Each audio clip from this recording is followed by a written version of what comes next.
சகல புத்தேள்களும் இறைஞ்சி பழிச்சும் சதானந்த நாயகத்தை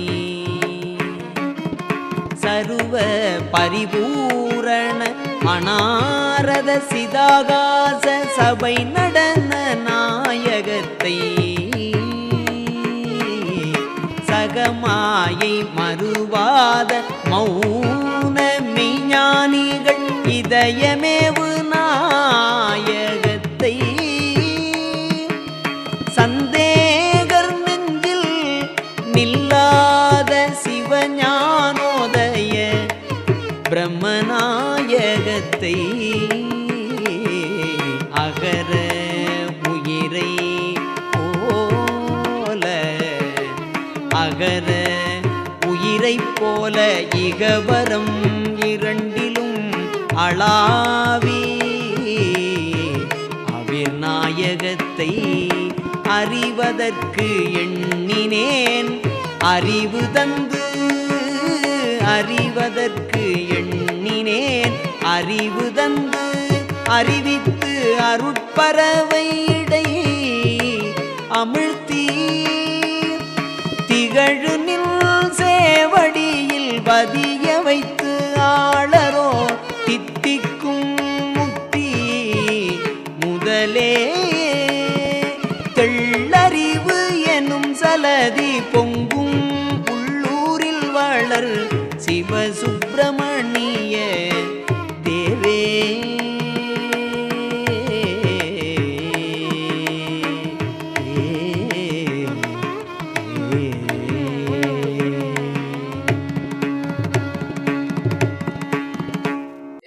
இப்போ இன்றைக்கு 12வது பாடல் ஆன்மாவின் யாத்திரை 12 தத்துவமசி பயிற்சி பாதை 12 உள்ளூர் சிவசுப்பிரமணிய சதகம் 12 நாயகத்தை அப்படிங்கிற தலைப்பில் இதில் வருது.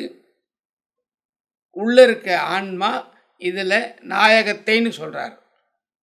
இனிக்கும் முத்திக்கு தலைவனே தெளிந்த அறிவு கடல் பொங்கும் இதயதலத்தில் எழுந்து அருளும் சிவசுப்பிரமணிய கடவுளே, தேவர்கள் எல்லாம் புகழும் சதானந்த நாயகத்தை அனவரதம் சிற்சபையில் தாண்டவமாடும் நாயகத்தை. இங்கே அனவரதம் அவர் ஆடிட்டு இருக்காரு. அப்படி ஆடின்னு இருந்தால் தான் நம்ம உயிர் இருக்குன்னு அர்த்தம். அவர் ஆடுறதுனால தான் 5 தொழில் நடக்குதுன்னு அர்த்தம். படைத்தல், காத்தல், அழைத்தல், மறைத்தல், ஒடுக்குதல், மறைத்தல், அருள்னு 5 தொழிலும் அவர் திருநடனத்தில் சிற்சபையில் ஆடுறதுனால தான் நம்மளுடைய உறுப்புகள் அவயங்கள் இயங்குகின்றன.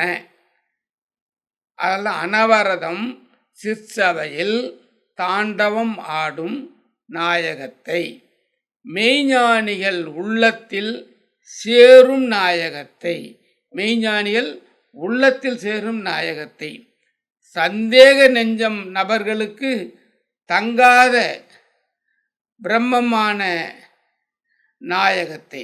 சந்தேக நபர்களுக்கு இறைவன் வர முடியதில்லை.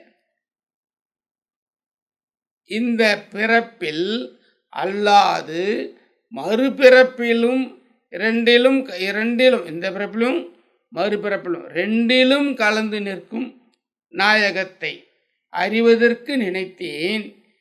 அறியும் அறிவை தந்து அறிவித்து உன் திருவடிக்கு என்னை ஆட்கொள்க. அறியும் அறிவை தந்து அறிவித்து உன் திருவடிக்கு என்னை ஆட்கொள்க. இதுதான் இந்த பாட்டில் சொல்லியிருக்காரு நாயகத்தை என்ற பாட்டில். இந்த பாட்டை இன்றைக்கி நீங்கள் நினைவு கொள்ளுங்கள். வணக்கம்.